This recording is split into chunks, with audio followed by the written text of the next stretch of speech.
Welcome to Something to Wrestle with Bruce Prichard.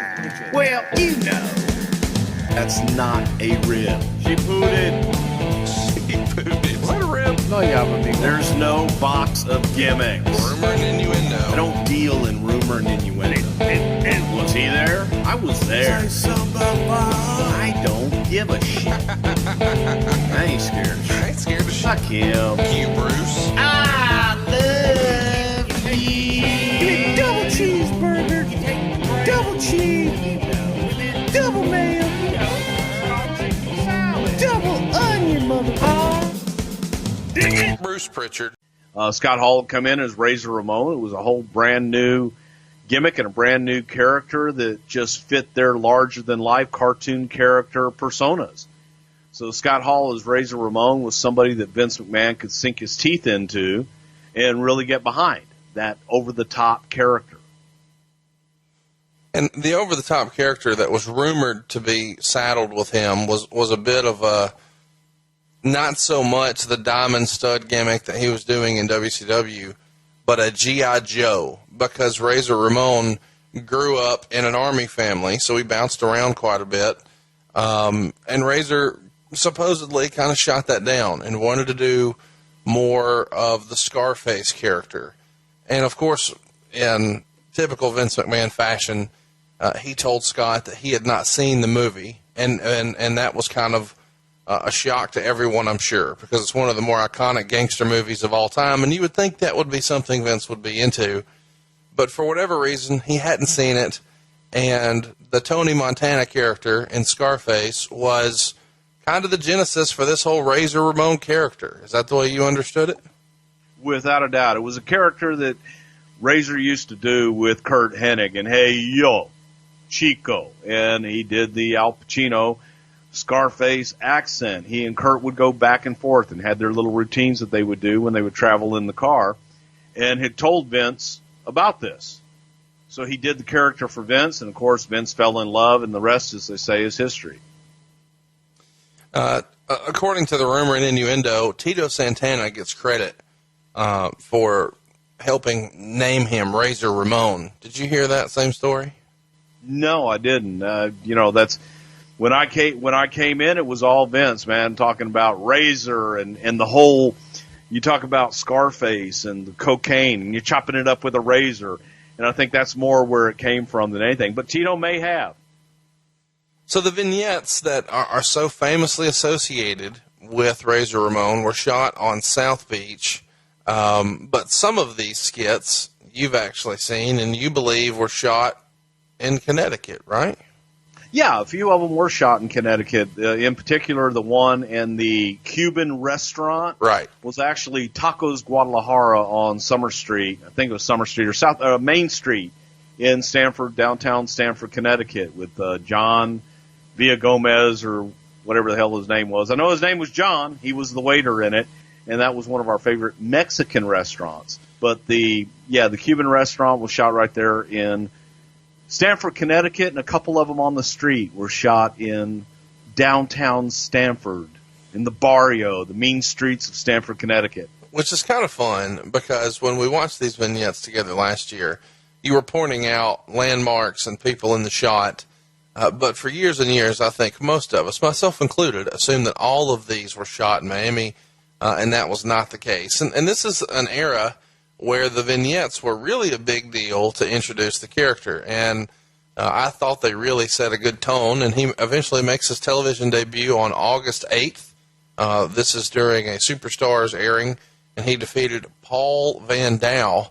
And fast forward a little bit, and you would see the September 14th edition of Primetime Wrestling. This is when Bruce is back with the company, and Razor is involved in his first major angle. And this is during a match where Randy Savage is defending the WWF title against Ric Flair, and Razor comes down and kicks Savage in the leg, rolls him into the ring, and then Flair ends up beating Savage and using the figure four in the process to win the world title. And I believe this is the famous match that had a little bit of controversy with Vince McMahon, Randy Savage, and Ric Flair. What can you tell us about this? This is my first night back, Hershey, Pennsylvania. They had the big match, Randy and Flair. They're going to switch the title and what have you, and Razor's going to start his program with Randy Savage and kind of move Razor off there. Vince is back at the gorilla position watching this damn thing, and he hates it.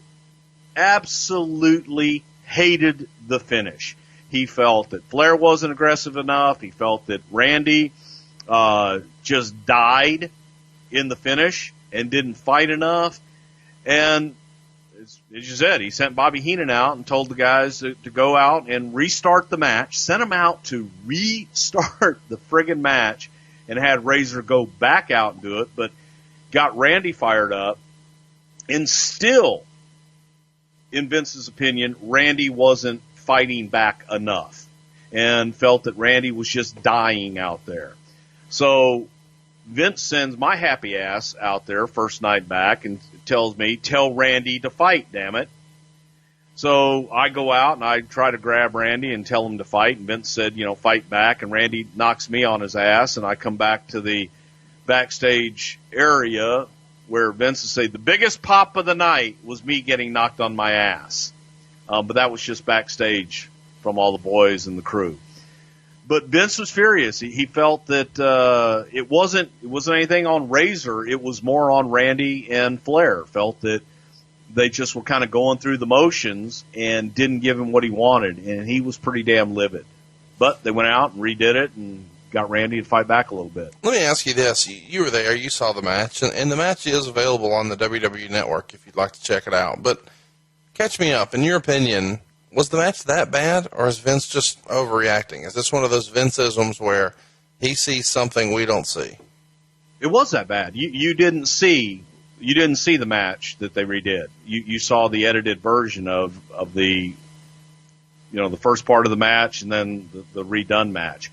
But it was, and when you take a guy like Randy Savage, who was a superstar and a WWF champion, he wanted him to be a big star and to fight and to be competitive. And he felt that Randy had gone out there to do a job, and that Randy was just kind of going through the motions, and that the two guys were dancing versus competing. Is this a boo-boo face situation? In your opinion?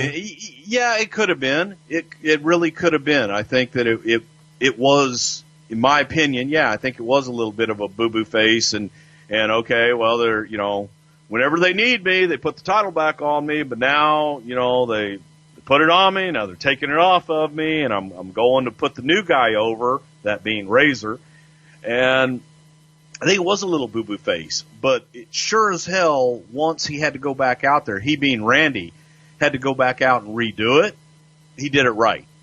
Let me ask you this. Do you think this is the beginning of McMahon starting to lose confidence in Savage's in-ring ability? Because it wouldn't be too long after this that Savage would, not be pleased just being an announcer and leave for the greener pastures of WCW. I think it may have been the first time that I recall during my time that Randy ever kind of exhibited a little bit of boo-boo face attitude and kind of woe is me and okay, well, you want me to do the job, I'll go do the job. Randy always went out, and if he was doing the job or if he was going over, he wanted to steal the show. If he was going to be the man and put in that position, he wanted to steal the show.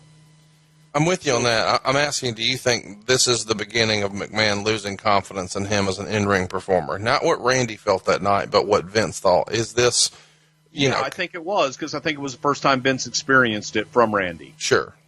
Now, you said something a minute ago when you said, I'm going to put over the new guy. I was going to talk about how remarkable it was that, really think about the level of confidence that Vince McMahon and the WWF must have in a guy like Razor Ramon, a debuting character, for them to put him with one of the biggest stars in the history of the business, Randy Savage, as the first major program. It's quite a compliment to Razor, but you kind of indicated that maybe it wasn't exactly what Macho Man was looking for. Do you ever have a conversation with Macho Man about the way he felt about working with the new guy?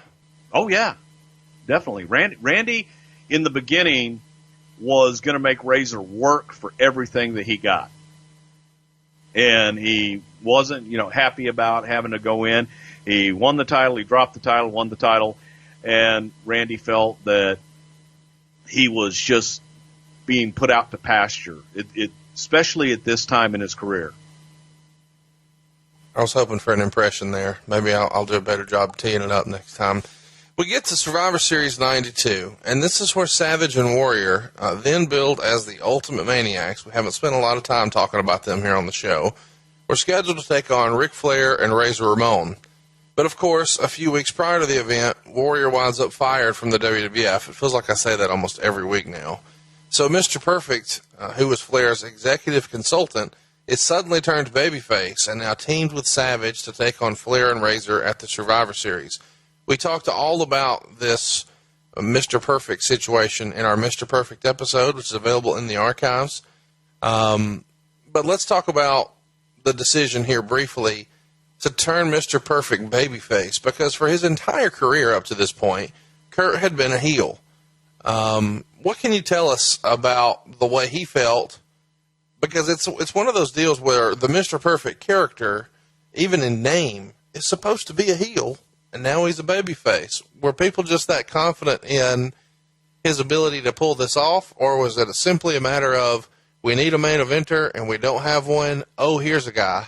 Let's try to make a deal. The stronger the heel, the stronger the babyface, and vice versa. Mr. Perfect was over extremely huge as a heel, and we felt that by taking a heel that strong and turning him babyface, that they would be able to fit in that babyface role. We didn't have anybody else of that top level to replace Ultimate Warrior. So we had to do something drastic. And looking around and looking at the roster at that point in time, really the best decision was when you look at it, what did you have? You needed something new. You needed something different. Perfect fit that bill. So we tried it. Ted DiBiase here is going to introduce the world to something that they weren't really ready for. I don't think anybody was. Nobody knew what to expect here. And this is our opportunity to talk about it in long form. So we're going to do it.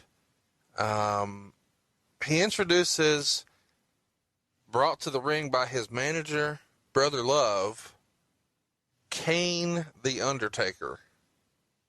So give us the backstory about how you sign Mark Calloway away from WCW and get him to the big show, to the WWF.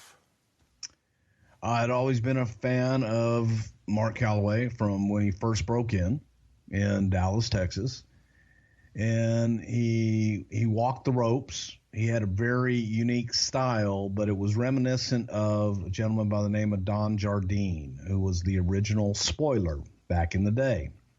A big man who could move like a cat and great worker. And I actually thought that Jardine had trained Mark. He didn't, but Mark was a big fan of Jardine's and stole a lot of his style. So I had my eye on him in Texas. He went to WCW, very young. He worked down there as Mean Mark Callis, and he was one of the Twin Towers with Dan Spivey and Sid.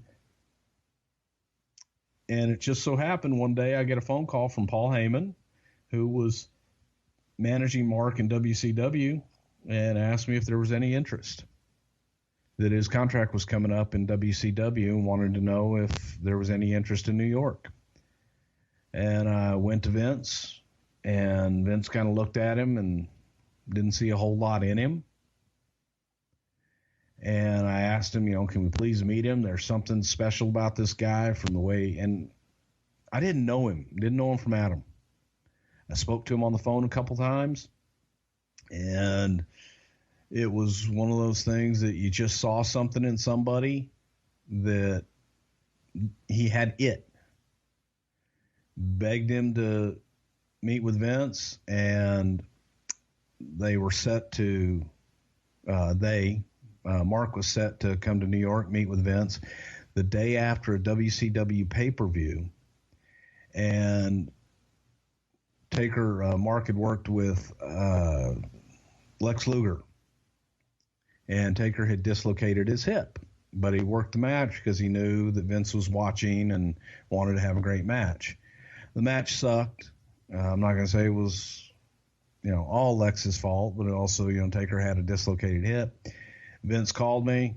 I was was in the pool in Randy Savage's house. And Vince told me he wasn't interested in meeting with him. So he's just another big red-headed basketball player. Now let's run through this. The match you're talking about is Great American Bash 1990. Is that right? Could be. It was in Baltimore. It was July of 1990 is when that match you're talking about. Yeah, that's about right. Yeah. Okay. Okay. So he was supposed to meet with you guys shortly thereafter? He was supposed to meet with Vince the day after. July 8th, 1990. Okay. So I was in Florida, and like I said, I was in the pool, and took the call. And I had to call Mark at the Ramada Inn or whatever the hell it was, Hojo's, the Ramada Inn there in Atlanta where everybody stayed, and told them we were going to have to postpone the meeting. I did not tell them that, we were canceling the meeting. I said we're going to postpone it. And when I got back, how did he talked take to Vince. Okay, he understood. Yeah. I just told him, Vince was busy and we're going to have to postpone it, not going to be able to do it. And I got back and begged. And they being WCW, had an event at the Meadowlands, I think, in the Northeast. And I said, look, he's going to be up here anyway. We're not buying him a ticket. Just meet him. And we got Taker and Vince together, and Vince fell in love with him, just personality-wise. So it was just timing, and they met, and I had an idea that I wanted to manage someone. I wanted to manage him, particularly. I wanted specifically him. And the idea was I wanted him to be the complete opposite of Brother Love. Well, Brother Love was full of love and peace, love and harmony, all white. I wanted him to be all dark and just the complete opposite. And came up with the name Cain. Is kind of a biblical name, first man to ever commit murder. Cain murdered his brother Abel. And so let me run through this. I don't mean to interrupt, but you're designing this character specifically for him once he's signed. Yes. Okay, so it's not just we want a big bastard that Brother Love can manage and we want to call him Cain and blah, blah, blah. It's you meet him, you see him, and you say, hey, here's what we should do with him. I want him. Okay. And so he gives us notice to WCW August 27th. His final match is September 7th. And then he signs with you guys in October of 1990. So this is happening kind of quickly because we're at November 22nd. So from October of 90, we'll say the 1st, who knows when, to now November 22nd, we're only like 6 or 7 weeks tops to develop this character. Now, get back to your story. I'll stop interrupting. Sorry. Well, he came up, he met with Vince, he met with Pat, and they talked to him, so on and so forth, and kind of shared the idea I had and asked me, what do you see for him? And Vince had described him to the creative services art department folks, and they drew up some different looks for him. And one of the looks they drew up was that Undertaker look. And Vince looked at him and says, God, he looks like an old-timey Undertaker. And so we came up with the name Cain the Undertaker. And so I came up with Cain, Vince came up with the Undertaker. And guess who won that one? But, the idea was I would manage him and be his mouthpiece because we weren't sure whether or not he could talk. And so I would be the mouthpiece and do all of his promos and just be the loudmouth manager on the outside. So when you don't remember when the Bad News Allen thing happens, But when do you guys decide we're going to put him in the Survivor Series and we're gonna get him over in a big way? Probably right about the time that we signed him. Thinking what better way to debut him than at Survivor Series. Because he could run through a few guys. What's that? Because he could run through a few guys. I don't even know if that was even considered at that point. It was just like, how do we debut him in the biggest way? And no one would know who the hell the Undertaker is anyway. So if you advertised him, it wouldn't have mattered. So normally we would do vignettes and build a guy up over time, but this was an opportunity to slide him in, get him over strong, and debut a new character on a pay-per-view. It was just a different way of doing it. So the idea was, to bring him in and have that be his debut and have him be impressive. What do you think is the situation with the locker room at the time?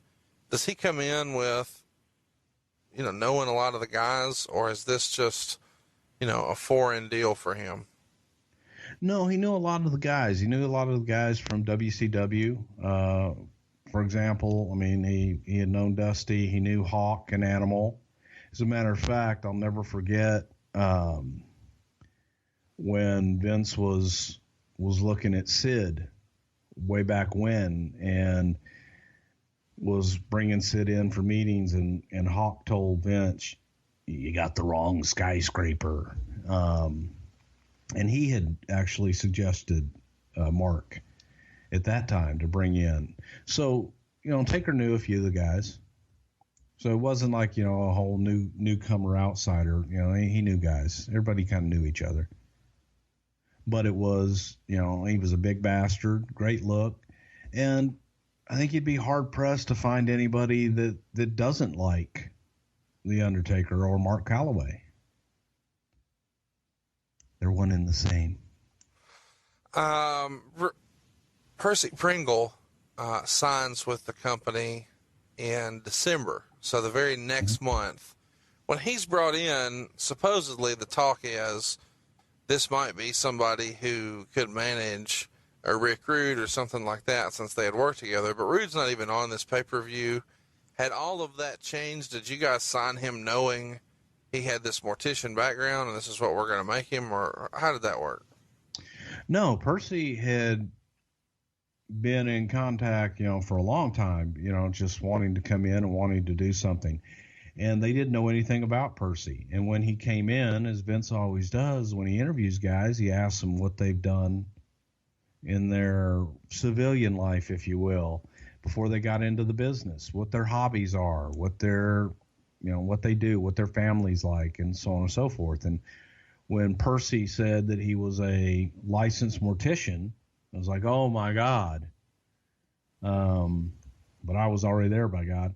So it wasn't until Vince gave me the choice 2 months later to either go on the road with Undertaker full time, because he was a very special attraction, and if I was going to be a part of that attraction, I needed to be on the road with him all the time, or stay in the office. And I chose to stay in the office. And we had a guy that was perfect for him in Percy Pringle.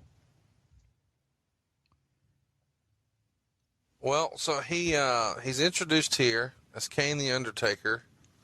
What type of direction do you guys give? Well, a lot of that, we did give him direction that he wasn't to sell a lot. We really didn't want him off of his feet. And that's tough when you're in there with all top guys. But the sit up and the snap look and all that stuff, a lot of that was Taker's. The sit up was something that I stole from Jeff Van Camp, who was humongous in the Mid-South back in the day. He was also humongous there in Pensacola and Alabama as well. But he used to do that sit up and do the head spin and stuff like that, like Jason in the movies. And I suggested that to Taker. He ran with it, later years and did that sit up. If he took a bump at first, he would just lay there dead and then do the sit up. But it was, we wanted him to be different. wanted him to register, not sell necessarily, and very distinctive in his moves. We didn't want a whole lot of movement out of him.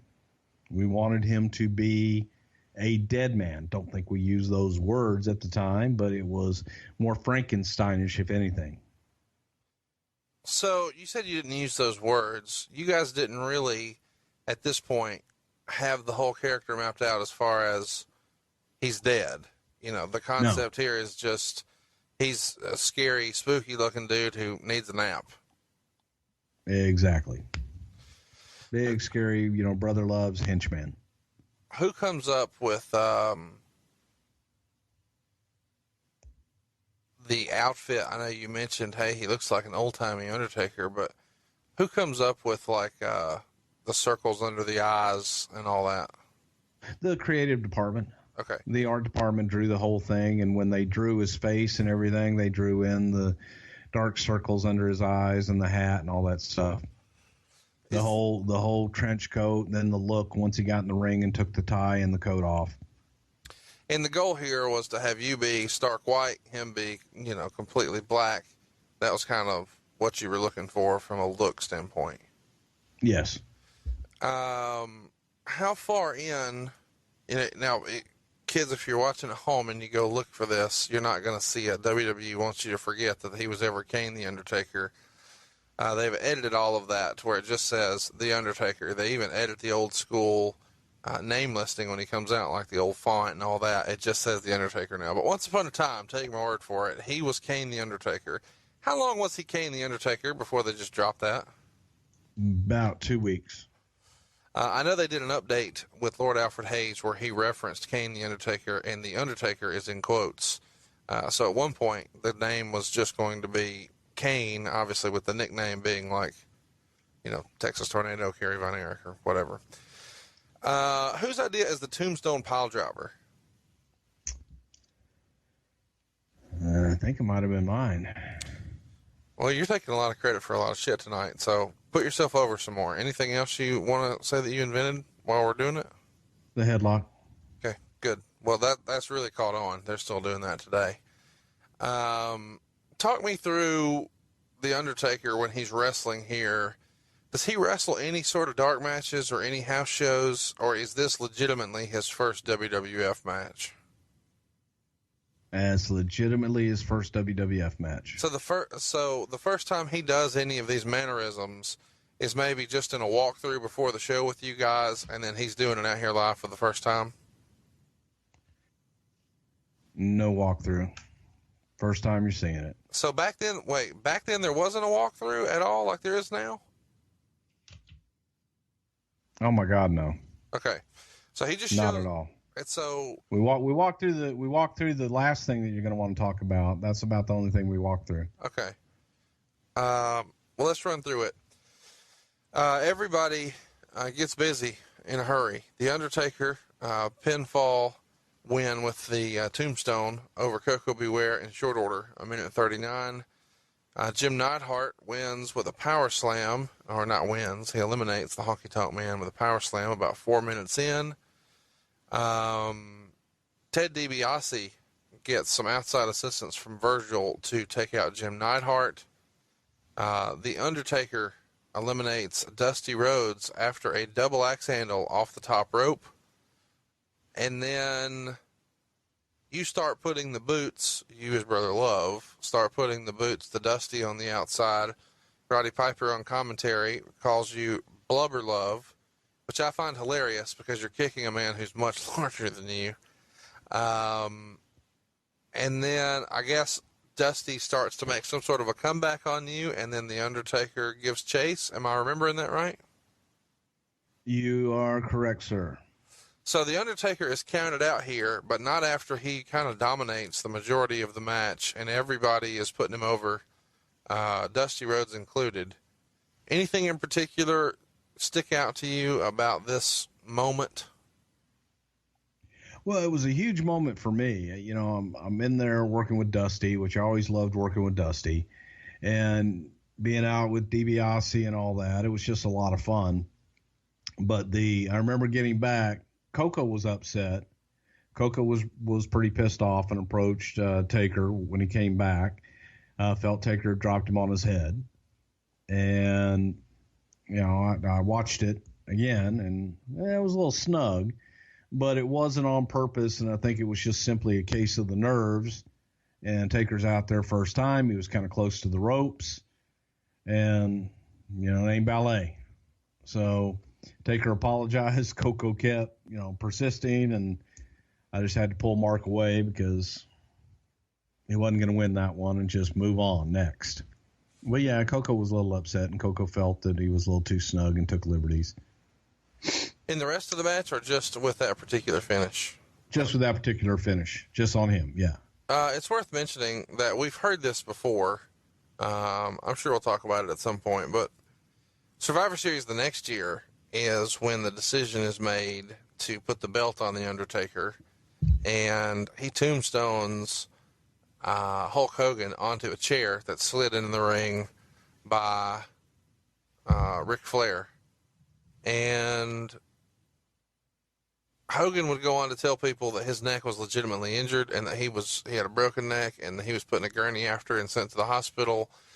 And Undertaker, supposedly, he hasn't told me this personally, says that he never really forgave Hogan for that because it became clear when you look at the tape, he was a foot away. He took the best possible care of Hogan. And that match happened in a place where Undertaker could fly and his whole family to see it. And it was his first time winning the WWF World title. And he's working a pay-per-view main event against Hulk Hogan. And that was all kind of robbed from him. And then he got a lot of heat, supposedly, with the Office. And they took the belt off of him quickly. And he wasn't in that spot again for a long time.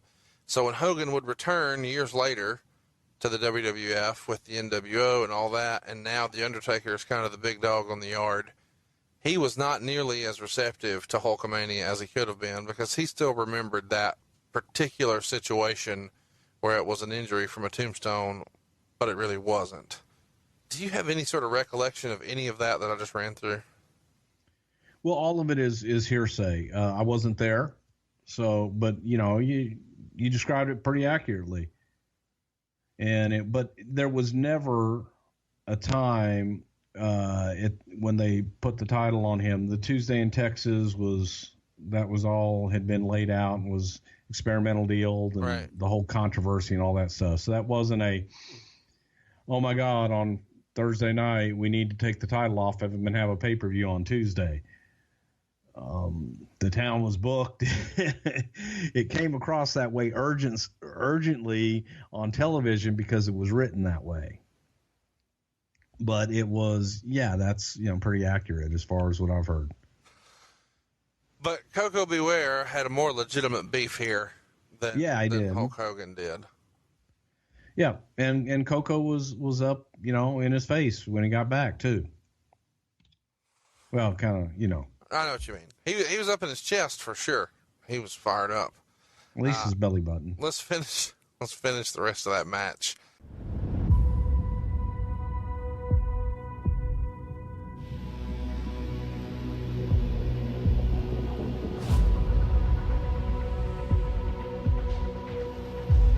It's not a bird.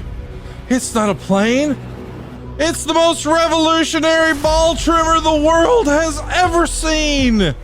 Of course, we're proud to be talking about our friends at Manscaped. Gentlemen, our friends over at Manscaped have been working night and day to bring you the ultimate below-the-waist grooming experience like no other. The brand new Lawnmower 5.0 Ultra. We're talking about a next-generation trimmer with interchangeable blade heads for whatever shave your mind can imagine.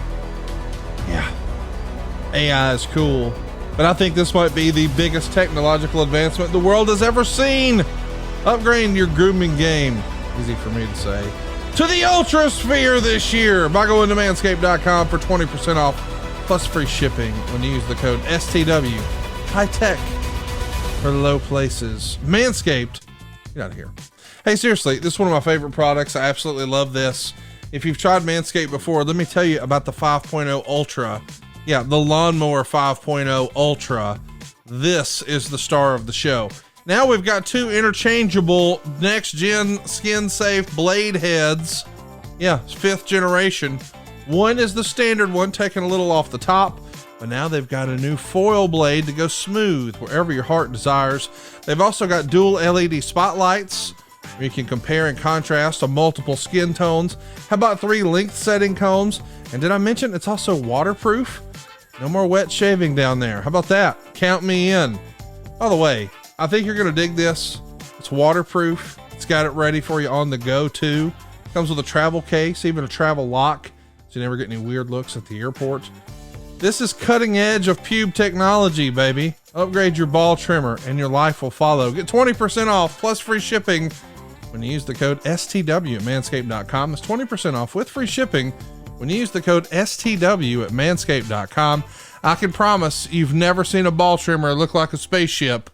Get yours today from our folks at Manscaped. Well, Vince is not into blood and guts here. He's trying to expand national. That won't translate. He's trying to market younger. He's trying to target, kids and cartoons and lunch boxes and action figures, et cetera, et cetera. And that's why we're all listening to this show right now, because it worked. So he's going to have to change the sheep herders. And the new idea is, let's call them the bushwhackers. And of course, they're going to develop a more comedic style, and they're going to involve licking each other, their opponents, fans. And they're also going to have a very distinctive march to the ring. And the vignettes begin to run about 6 weeks out. Mean Gene is on a safari and eventually comes across the bushwhackers out in the wild. A lot to unpack here. This is December of '88 when they debut. They're in the middle of their most aggressive national expansion. Of course, on the other station, Ted Turner has just bought Jim Crockett Promotions. So now Vince is battling with a billionaire. And I think they actually make their debut the day after Christmas in '88 against the Bolsheviks. Talk to me about the name change first. How and why did we land on the name Bushwhacker? God, I don't know if that was something Creative Services had, or if that's just something that came out of Vince's mouth one day, but I think by the time that, they got to me and let's do vignettes, they had the name and everything else. And we're really, really high on Luke and Butch and the Bushwhackers. It just explained this whole concept. I remember seeing Luke and Butch in the office when they had their initial meeting, and they were just high as a kite, positive and happy, and just like, oh my God, this ought to be a hell of a ride. So the next thing I know is, okay, now we need to do these fish out of water vignettes with these guys to introduce them and make them lovable characters. And we went to work, and the first one that was just talking about how friendly everybody in the United States is. They run into a guy on the street asking him for directions, and he gives them directions, and they both go in the opposite direction and then come back and talk about how great America is. And here's a trivia, is that the guy that was in that first vignette, giving them directions, I was actually shot right in front of 1055 Summer Street, which was our first office. And the guy was the first ever official HR person that had ever been hired by the company, Alan Frost. And then we went to town from there, man, and just did crazy shit. But I told you there's going to be the throwback to the first night that I met him, and that was, we went to the Silver Star Diner and rented a banquet room in there. And I told Vince the story about them ordering the menu. And it was like, that's great, let's do that. And so we went into Silver Star Diner to do these vignettes and basically had them do that. Yes, I'll have this. What do you mean, sir? This side of the menu. And then the other one ordered the other side of the menu and had them eat it all. And Luke was sick as a dog that day, looking at me. Oh, mate, I can't fall in. Mate, I can't eat all this. I can't do it. I said, well, you got to do it, man. I'll have a puke bucket here for you, but I need you to at least put it in.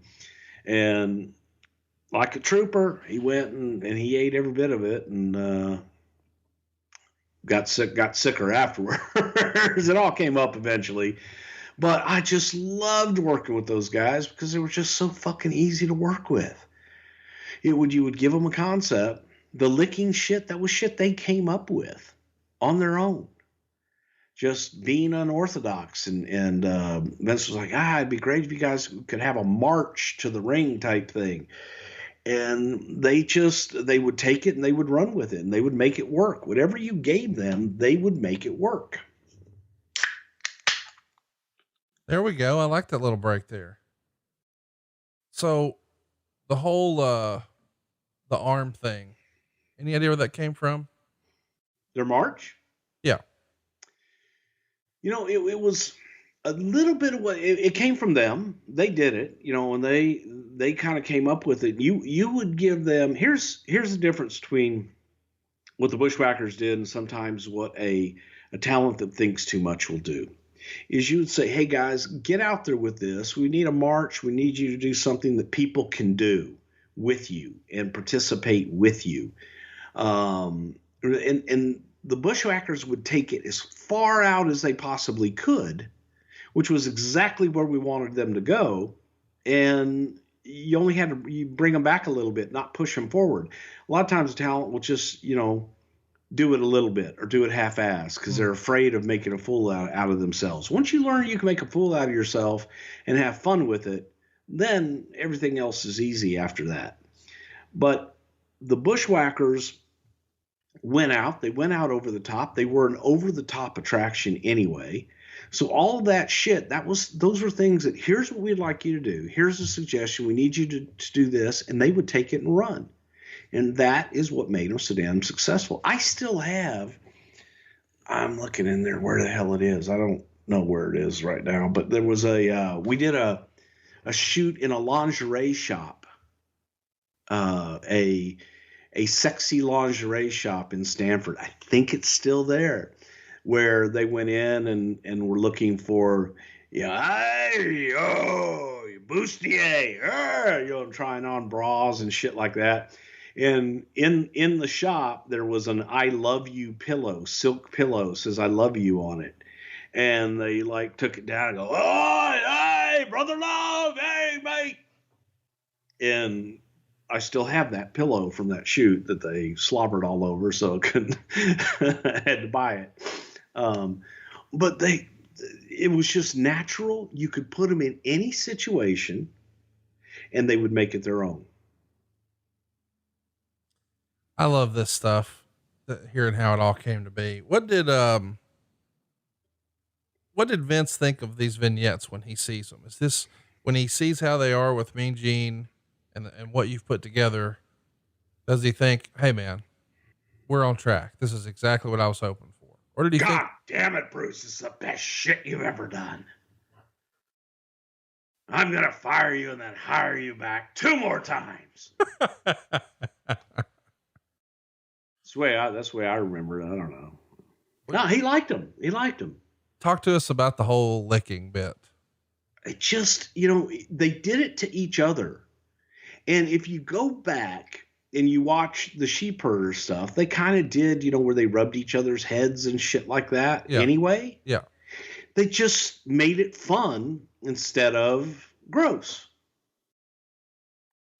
So they started licking each other. They started rubbing each other's heads and shit like that. And it became, okay, who can goof on the other more and have fun with it? And people loved to rub their heads. They loved, they'd go up and have people rub their heads and, oh, hey, oh.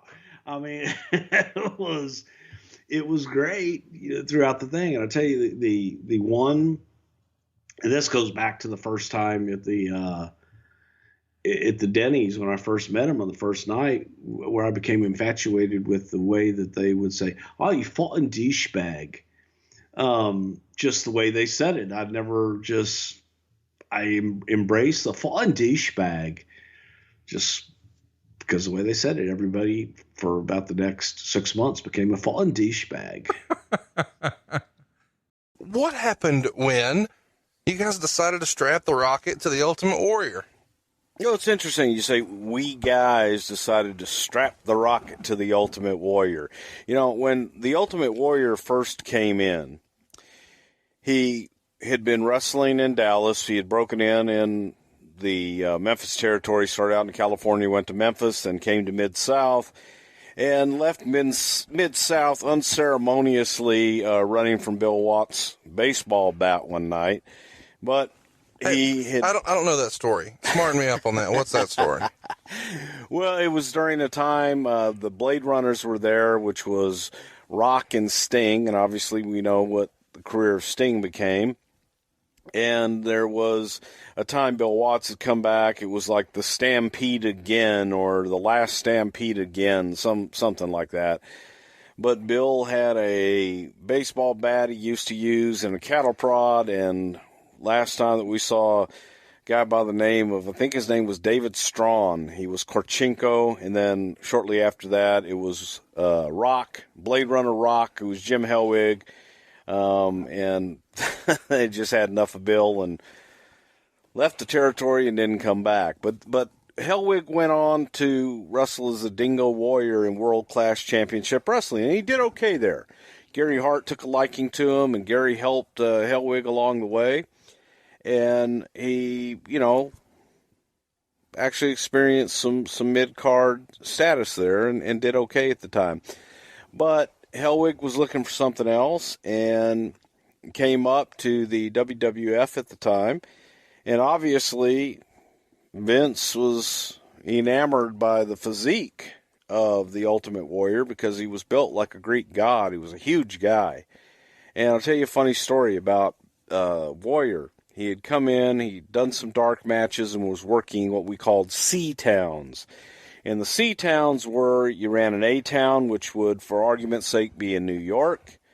You'd run a B-Town, let's call that maybe Cincinnati, Ohio.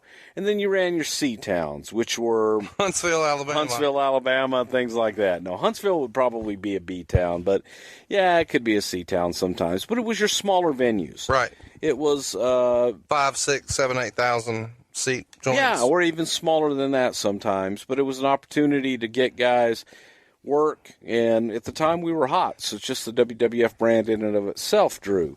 But we put Warrior on those, and he was traveling around. So a funny story, at the very first Survivor Series in Richland, it was in Ohio, it was a suburb of Cleveland, and we're there, it's Thanksgiving Day, and there's a huge catering layout. And we had turkey and sauerkraut. Why we had sauerkraut? Well, I know why we had sauerkraut, because the gentleman that ordered the catering was German and always had sauerkraut for his Thanksgiving. So we had turkey and all this stuff. But the Warrior, Hellwig, is going through the line and loading his plate up. I mean, mashed potatoes and dressing and just tons and tons and tons of turkey and sweet potatoes. Had like 2 or 3 pieces of pie. And Hulk is watching this and seeing Hellwig go through the line and says, well, that big bastard can do it. I can do it. And Hulk loads up his plate, and after Hulk finishes, he's all blowed up and stuffed to the gills, and then he's like, brother, how the hell can you eat that much? He says, and then go out and work. He says, oh, I'm not working. Hulk loaded himself up thinking, I can do that, and Hellwig wasn't working. But anyway, so Hellwig came in and worked the C-Towns, got a little of experience behind him, and when we were ready to debut him on TV, the dilemma came up as to what the hell do you call him? And Vince didn't know what the hell a Dingo Warrior was. Right. Not sure what a dingo was at the time. What month did he come in? I have no idea. Online leads us to believe he came in summer of '87, which would have been right after you got there, right? Yeah, he did come right after I got there. Yes, as a matter of fact. And he came in and, like I said, worked the C-Towns. But when it was time to put him on TV, Vince, who had these big production meetings prior to TV, is like, okay, we got this kid coming in, and he wrestled down south as the Dingo Warrior. You guys have all seen him. And they had used the name the Dingo Warrior in the towns when Warrior worked in house shows. But Vince was like, I need a new name for him. Right. I don't like Dingo Warrior. I don't know what the hell that means. I don't know what the hell that is. Let's come up with a name for him. Was there any thought given at the time that Kerry Von Erich was using the modern day Warrior and that the Road Warriors were on top? I mean, how many Warriors do we need? The exact two examples that were brought up in the meeting. And that was the argument not to use Warrior. Because of, well, they got a Ultimate Warrior, and you got the Road Warriors, and I believe it was Jack Lanza who made the comment that, well, this guy could still be a warrior. He could be the Ultimate Warrior. Wow. And Vince liked that, so he was dubbed the Ultimate Warrior. And I believe Vince's comment was along the lines of, well, if it worked for those guys, then it'll work for this kid, and he'll be the Ultimate Warrior. And he was born. I like it. So not too long after he debuts, he starts to get, lots of jobber matches and is on television, then ultimately makes his debut at WrestleMania 4, ending a brief little thing he had with Hercules, obviously really focusing on the body stuff. He does some early stuff with Bobby Heenan and the Weasel suit. You were a big fan of Bobby Heenan and a great friend of his. Do you have any memories of Warrior working with Bobby in the Weasel suit? Bobby hated working with Warrior because Jim didn't listen, and he was so frenetic. He was so hyped up in all of his matches and everything that he did that he was going so much, he just didn't listen a lot. And Bobby was the kind of guy, Bobby was so easy to work with and great at everything that he did. And it was just a little tough for Bobby at that time, especially at his age, and work with a young guy that didn't care. Right. Per se, and... Well, when you say didn't care, do you mean about... people's bodies and what he did to them, and if he hurt them or not. So you're saying he was reckless? He was reckless, yes. Okay. Yeah. Now, was that based on he didn't care, or he didn't know any better because he was young to the business? Well, he didn't know any better, but I say he didn't care, and that's me, my thoughts. And folks, again, these are my opinions. These are my memories. And you know how I remember things, and you often laugh at, how do you remember that? I remember things on how they affected me. Right. And what impact they had on me. So it's my memories and my, my feelings on this, and that's, what actually happened. But I felt that Warrior was reckless early on and later on. But at that time, especially working with Bobby, he took liberties with Bobby. Bobby's not a tough guy, not in the greatest shape at the time. And, it was what it was. But it was entertaining, and it was a good boost for the Warrior. Well, the boost would continue. He actually goes on at I think it's the second SummerSlam. No, maybe the first SummerSlam. He beats the Honky Tonk Man for the Intercontinental title. And the greatest Intercontinental champion of all time, Honky Tonk Man. This is just months after the whole Ted DiBiase thing that we had talked about before, that involved the Macho Man and, what may or may not have happened with that Intercontinental belt. But now we're in the SummerSlam, and he smashes Honky. Any pushback from Honky that you remember on him dropping the belt there? No. In that way? No, not at all. And it was a quick surprise type deal. Right. And Warrior was a surprise, hit the ring, bing, bing, bing, hit the ropes, big shoulder tackle, press, 1, 2, 3. And he was made. How big of a part, in your opinion, of the Ultimate Warrior's persona and his success could be attributed to the phenomenal pairing of the Jim Johnston theme song that he had? Oh, God. I think it was a big of it. Because, again, that frenetic beat, it fit. It fit the mood. It fit the entrance. And they complemented each other very well. No, I agree. I thought that it was perfect for him, and he had a lot of success. He goes on to get into a little bit of a feud with Rick Rude. They do a series of pose-down things that ultimately results in a scuffle. WrestleMania 5 is here. Bobby holds his foot. Rude gets the pin. They flip the title at SummerSlam, and then that leads to a series of matches with Andre the Giant, which Andre at that point was really a special attraction, working just main events and stuff like that.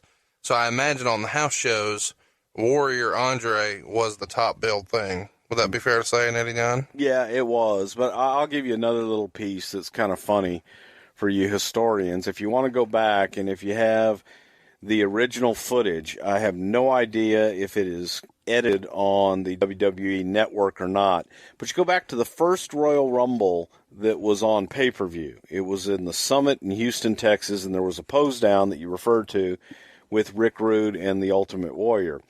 And the pose down would culminate at the end with Rick Rude spraying Ultimate Warrior in the face. With tanning oil? With the baby oil. Right. And Warrior is so hyped up and so into it and has his eyes closed and is posing. And Rude is spraying him in the oil, which Warrior's supposed to react to. But it takes forever. Rude finally just nails him because Warrior just doesn't react to it. He's so hyped up and so into the moment that he forgets to sell. Yeah, he forgets what the deal is. But then moving forward, they do their thing at WrestleMania, and we moved on to Andre. And the idea at that time was Andre the Giant being one of the biggest, figuratively and literally, stars in the entire world. It was, let's give Warrior a rub and get him into a program with Andre. And Andre was willing to put him over every night and make the guy. So in hindsight being 2020, it wasn't the best idea the way that it went about it because the matches lasted about 30 seconds. It was kind of reminiscent of the Honky Tonk Man, where Andre would be in the ring, Warrior would come out with his entrance, ropes, give Andre a big tackle and a big splash, 1, 2, 3, and go around the ring with his music and be gone. If you blinked, you missed it. Cold turkey can be great on sandwiches, but there is a better way to break your bad habits. We're not talking about some weird mind voodoo from your crazy neighbor or some stories from Marty Jannetty. We're talking about our sponsor, Fume. And they look at the problem in a different way. Not everything in a bad habit is wrong. So instead of a drastic, uncomfortable change, why not just remove the bad from your habit? Well, Fume is an innovative, award-nominated device that does just that. Instead of electronics, Fume is completely natural. Instead of vapor, Fume uses flavored air. And instead of harmful chemicals, Fume uses natural, delicious flavors. You get it. Instead of bad, Fume is good. It's a habit you're free to enjoy. And it makes replacing your bad habit easy. Your Fume comes with adjustable airflow dials, and it's designed with movable parts and magnets for fidgeting, giving your fingers a lot to do, which is helpful for de-stressing or anxiety while you're trying to break that habit. And I have to admit, my wife was a little skeptical of this at first, but buddy, she loved the flavor. Way more flavor than she expected. She really enjoyed the crisp mint, but they've got tons of other flavors too, like white cranberry. They got maple pepper. How about sparkling grapefruit, orange, vanilla, raspberry, lemon? So many different flavors for you to choose from. You'll also notice that it feels great. It's well weighted. It's perfectly balanced. It is fun to fidget with. It's also made of beautiful real wood, and it's a shape that, you just feel cool using it. Here's the reality. Stopping is something we all put off because it's hard. But switching to Fume, man, it's easy, enjoyable, and even fun. Fume has served over 100,000 customers and has thousands of success stories, and there's no reason that can't be you. Join Fume in accelerating humanity's breakup from destructive habits by picking up the Journey Pack today. Head to tryfume.com and use the code WRESTLE to save 10% when you get the Journey Pack today. That's TryFUM and use the code WRESTLE. Save an additional 10% off your order today. One more time, tryfume.com/wrestle and use the code WRESTLE to save an additional 10% off your order today. Cornette has said that Dutch Mantell, who a lot of fans today probably remember as Zeb Coulter, had Glenn Jacobs down in Puerto Rico, and he called Cornette back when Cornette was running Smoky Mountain and asked Jim if he would book Glenn. So Glenn goes to Smoky Mountain. Cornette names him Unabomb, and he starts teaming with Eddie Gilbert and Al Snow there in Smoky Mountain, and they win the tag titles as the Dynamic Duo, not dudes. And they're using the name Doomsday. He would also win the USWA World title. He also wrestled one match, I believe, on TV for WCW in '93 against Sting. It was an enhancement match, so Sting goes over. When do you first remember hearing about Glenn? Was it when he was down in Smoky Mountain? And what was the company's opinion on him at the time? No, Glenn, first time we ever heard of Glenn was the Survivor Series in Boston, where we had all the masked men for when Lawler had his issues. 93. Jerry Jarrett recommended Glenn Jacobs to be one of the mask guys. And I don't believe that we used Glenn at that time, but he came down, big bastard. Then we did the Isaac Yankem stuff with him, and sent him away to go away. So at this point in time, he had been to Puerto Rico. He had worked a while down there, and now he's working in Smoky Mountain. And Cornette had said that he was doing really well in Smoky Mountain, and we had seen the tapes. So summer of '95, you guys bring him up and make him an evil dentist, Dr. Isaac Yankem. And bear with me here, because I don't know when we'll talk about this again. The rumor and innuendo is that Vince had a dentist appointment that didn't go that well, and he decided that nobody likes going to the dentist, and this would make a great gimmick. So he creates Dr. Isaac Yankem. Who the hell booked this gimmick, and how snake-bit was this shit from the word go? Well, first of all, it was Bobby Heenan's idea. And Bobby always had this, whenever somebody would go to the dentist, he would go, I'm going to see old Dr. I Yankem, huh? You going to see Dr. Yankem, Dr. I Yankem. So it was a Bobby Heenan thing, and we were talking about different professions that people hate. And Bobby said, make him a dentist. But he's got to be a dentist with really nasty teeth. And his teeth are all crooked and black. And that's a weasel creation that we went with. Well, he got a big push right away, probably because he's a big old dude. And he wrestles Bret Hart at SummerSlam 95. Of course, the gimmick doesn't last very long. And he's gone not too much longer after that.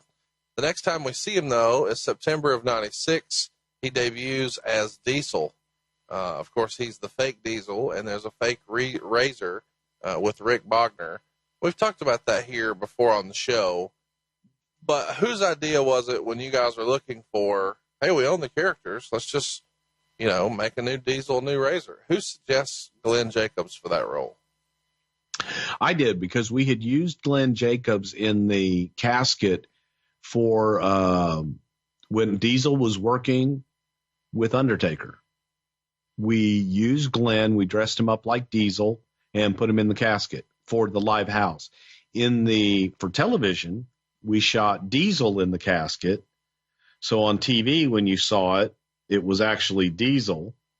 But for the live house, we had Glenn Jacobs, and that just made us immediately go back to Glenn Jacobs. Of course, in May of 97, Paul Bearer would come on Raw and start threatening The Undertaker that he was going to tell the world his biggest secret. And after a few weeks of this, Bearer told Taker that his younger brother was alive and coming to the WWF. So let's backtrack. When did you guys first have the idea, hey, The Undertaker has a brother? Did you know that the first time Paul Bearer came out and said, I'm going to tell the world your biggest secret? Did you already have the idea that you were going to create a brother? Or at that point? Oh, yeah. Okay. Carry us through how that goes down. Finding opponents for The Undertaker is not the easiest task in the world. So you have to either create other Undertakers. You have to sometimes create opponents for him. He's a unique character, and it's tough to make someone believably competitive with The Undertaker. So is we were looking for different talent and different people to come in and who's going to work with who. And you're trying to lay out your year, your next 6 months. And you go, God, he's beating everybody. This is not a credible opponent. That's not a credible opponent. We need to create something for him. And I just started freestyling. There you go. You like that? Mm-hmm. And I said, what if The Undertaker had a brother? And as I'm going through this whole thing, and I'm literally just thinking out loud, what if The Undertaker had a brother that he thought was dead, but in reality, he lived, and he's been living away from The Undertaker, and he's hated The Undertaker his entire life. And we go back and we tell the story that The Undertaker, when he first came in, went by the name Kane the Undertaker, in memory and as a memorial to his brother Kane, who he thought had died as a small child. And I'm like, and if there was some way that Undertaker thought that he was responsible for the death of his younger brother. When are you freestyling all this? What month and year? Probably right before we came up with the whole, whenever Paul Bearer came out. It was probably sometime after WrestleMania. Okay. So April, May. May. Okay. Yeah. And I start going on, and then, and I start just going, what if there was a fire? What if there was a fire and Undertaker's parents died in the fire, and they told him that his brother died in the fire, but his brother was so disfigured, he got burned and mangled, and he was so disfigured that they thought he would die. But Paul Bearer, who was actually the mortician at the funeral home that his parents ran, actually raised his younger brother this entire time and kept him away from the Undertaker, and told Undertaker that his younger brother was dead when he really was alive. And Paul Bearer, on the other side, this evil, sick bastard, was raising his younger brother to hate his older brother, the Undertaker. And now it's time for revenge. And now his baby brother wants to finally face his older brother in the ring, and the only thing that the Undertaker has ever been successful in, and they finally will collide. And we came up with so much, just sick, funny stuff. That's how we got to the Paul Bearer being Kane's dad. Oh, yes, I was really doing the nasty with your mama, Undertaker.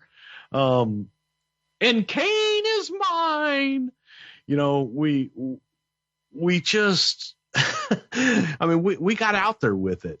But I went off, and when I say I went off probably for a good 30, 40 minutes on just creating this story with what ifs. Mm-hmm. And he's burned and he's mangled, and we put him in a mask because the idea was, we were thinking about things to do with Glenn Jacobs, and he was the Unabomber, but I knew that Vince hated that hockey mask look. But I'm thinking we can put him in a mask, and we can cover his body up enough so that it's not Isaac Yankem. You had to cover up Isaac Yankem. So then we decided, his face would be disfigured. He has no voice. He can't talk from the fire. And all these horrible things that had happened to him in this fire as a child. And this entire time, Undertaker has thought that his baby brother died in a fire that he thought he set, that killed his parents and his brother. And then later on, we came up with the scenario that it was actually Paul Bearer who set the funeral home on fire. And it just went on from there. But Kane was something to bring to life the original idea behind The Undertaker of Kane the Undertaker, the first man to ever commit murder. And someone so evil as to be the Undertaker's brother that could actually give him a run for his money that people would believe. Who drew the original, like, artwork or design for what the Kane character would look like? The creative services, I believe Debbie Bonanzio was the one, but I know she was in charge of creative services at the time. They're the ones that came up with the first concept of Kane. And then it was Terry, God, I can't think of Terry's last name. Terry the seamstress, who did the mask. Redheaded Stitch is, I think, her name on Twitter or something like that. Yeah. And she's the one that had a leather worker. And Terry was big into the Renaissance Festival and all that medieval stuff. Yeah. And so she had somebody that did a lot of that type of work. And she's the one that came up with the whole outfit and the mask, the first mask and everything. Let's talk about the look. I imagine you guys wanted him to be eye to eye with Undertaker, and that's the reason he's got some lifts going on. Well, they both have lifts. I mean, he was bigger than Undertaker, I think. There's a famous shot out there that people have asked questions about for a long time, where the Undertaker's working a house show. I believe it's in Madison Square Garden, and he's sporting a cape. In the original drawings and incarnation of Kane, was he supposed to be wearing a cape, and why did that get switched up? Why didn't we see that? Kane did wear a cape for a long time. He wore a cape to the ring for a while. Well, I know he was wearing it on a lot of house shows. I don't remember seeing it on TV. I could be wrong on that, though. Yeah, he did. Did you imagine that there was going to be a long-term plan for Kane, or was the idea always that this is going to be something that's going to get us a few pay-per-views? Honestly, we didn't know what we had. And we thought, okay, if this can get us maybe to WrestleMania and have the blow off at WrestleMania, great. This will be a winner. The fear was, what do you do with Kane after Undertaker? And we thought, well, you know what? We can send him away and bring him back as something else. Kane has gone on to be one of the longest running characters in WWE history. Yeah, I mean, as we're doing this, if you're listening on Friday, he's been in the company with this character for 20 years and 1 day at this point. And he made a splash right away, of course. He's interfering in the main event, the very first ever Hell in a Cell. And he's feuding with The Undertaker. And they would do lots of silly gimmick matches, Inferno matches and such that I'm sure we'll cover in the future. But I think a lot of people overlook that just 8 or 9 months after he debuted with this character, this is his third time in. He did the Evil Dentist, he did the Fake Diesel, and now in this third gimmick, 8 or 9 months in, he beat Stone Cold Steve Austin on pay-per-view to become the world champion. I think a lot of people overlook that happened very quickly for him. So it's great that it was a huge success. And Cornette has said that if Glenn didn't work out here and the Kane gimmick didn't work, he was going to be fired. Do you recall that being the case, that there was a lot of pressure on Cornette for this to work? Not on Cornette, no. Okay. Let's talk about ripping the cage door off. How do you guys gimmick the cage door like that in the middle of a match with all the fans watching? It was gimmicked from day one. It was gimmicked when it was hanging up. So, but tell us how that happens. You guys have some sort of thin little piece of wood in there, just barely holding it in place, that as soon as you put any force to it, it breaks away? Yeah, that's why, as you notice, Sarge and everybody was down there every time they opened it, being very careful how they opened and closed that door to make sure that it stayed on its hinges and make sure that, but it was just strong, almost like balsa wood that was in the hinges, so that when you applied pressure to it and you pulled it a certain way, if you pushed it the other way, it wouldn't have broken. But if you pull it to you, it'd break. You talked a little bit earlier about Kane's voice, and of course you guys went through, and we're going to do lots of Kane episodes, I'm sure, but you talked a little bit about he couldn't talk. Was the idea to have him managed by Paul Bearer for a long time, to be the mouthpiece, and then ultimately whose idea was it to have the little voice box gimmick? Did you guys know that right up front before you ever debuted him, or did that just sort of? Oh my God, no, happen? no, Okay. God, no. The voice box didn't come till years later, when Vince wanted to hear from Kane, and I had just been at a, oh my God, I'm blank. A polling. I was voting, and there was a gentleman there who had the voice box, and I couldn't understand anything that he said. Don't ask me why. And I said, what if he had a voice box? Is it one of those gimmicks that he holds to his throat, like the people with throat cancer have?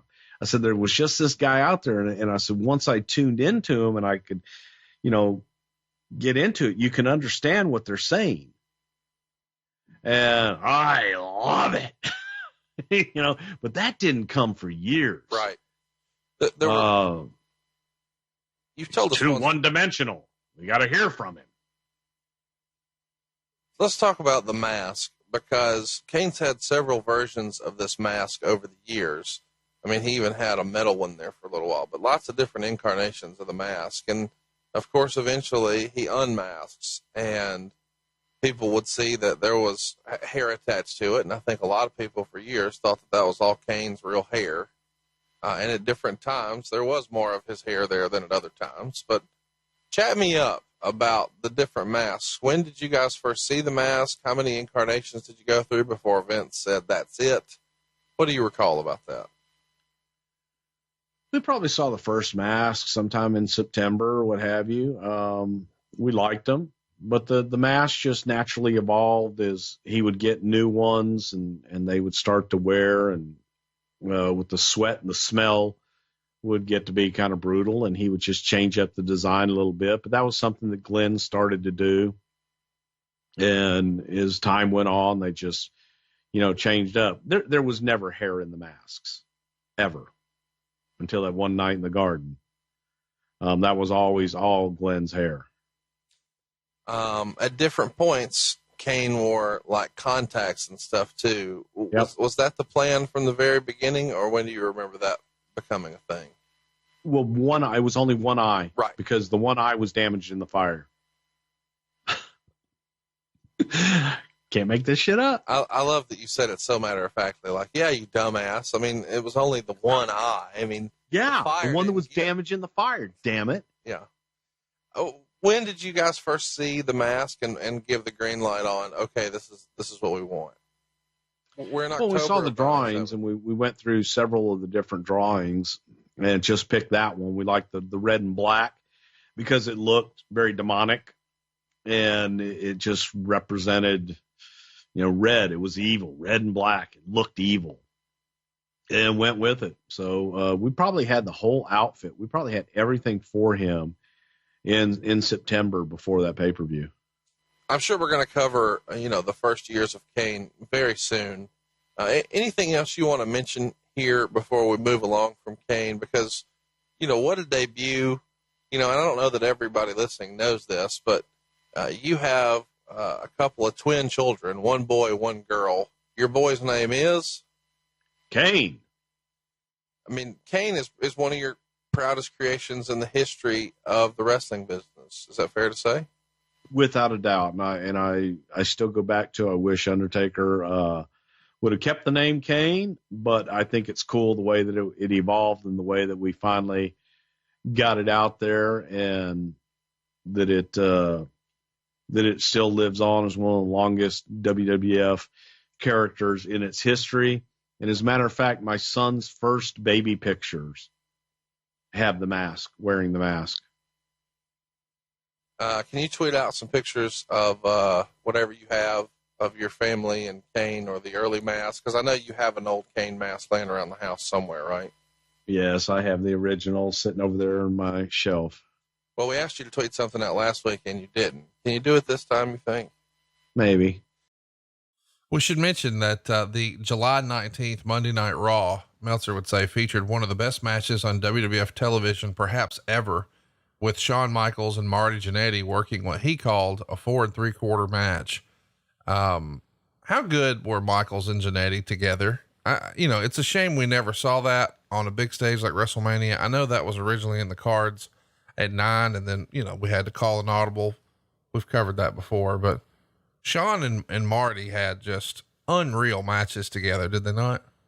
Yeah, they were, good Lord, they were tag team partners forever. They knew each other inside and out, and both tremendous workers. Great chemistry, made for great matches. Kevin Nash's WWF debut in the ring happens on July 27th, 1993 at a TV taping, but it's a dark match where Razor Ramon and Marty Jannetty team up to face Diesel and Shawn.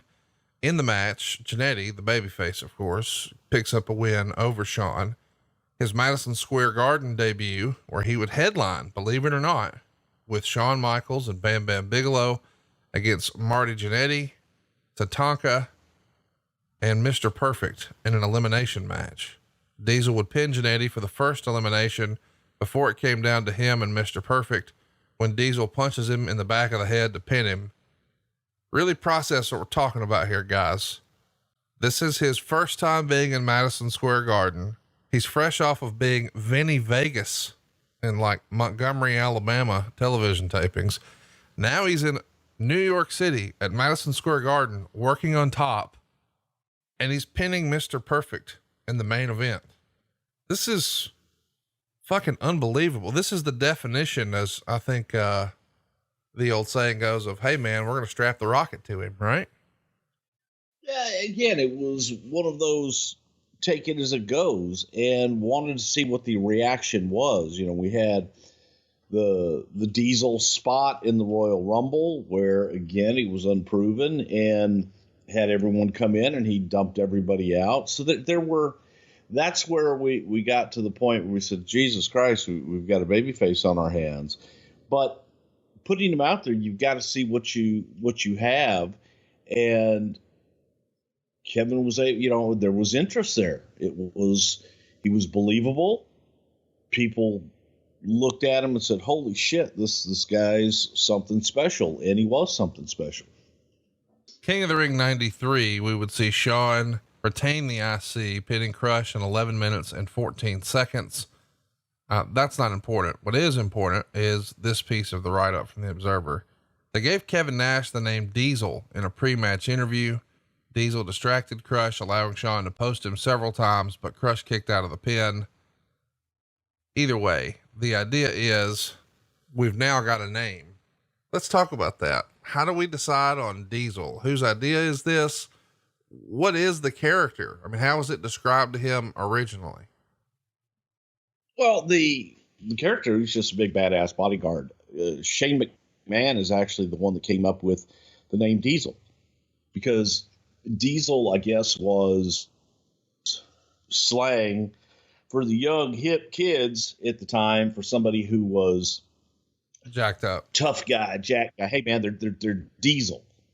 Yeah. The Diesel was born in the South. It was Cock Diesel, but the NBA had a new player named Shaquille O'Neal who was setting the world on fire in 92. And, he referred to himself as Shaq Diesel. So there you go. I had no idea that was Shane McMahon, and it was just from, popular culture, especially when it has a literal,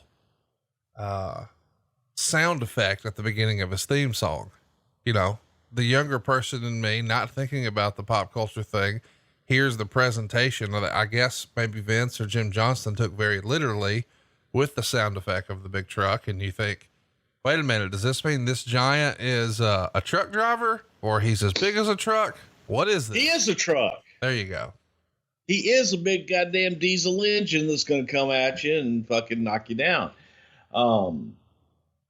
So it was a little bit of both. It was one of their double entendres. Let's talk about Shawn's or Diesel's rather pay-per-view wrestling debut. It happens at Survivor Series. It's Marty Jannetty, 1, 2, 3 Kid, Razor Ramon, and Randy Savage on one side, IRS, Rick Martel, Adam Bomb, and Diesel on the other. Boy, which one of these is not like the other, huh? 2 3/4 stars here. It's Interesting. Savage is the one to pin Diesel to win the first fall with an elbow drop off the top in 10 minutes and 20 seconds. It's a big deal for Diesel to be on pay-per-view.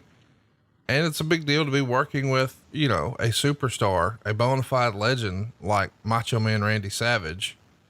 What's the feeling as we sort of wrap up 1993 about Kevin Nash from the Office's perspective? I mean, our original plan was we're going to put him with Shawn and see how it goes.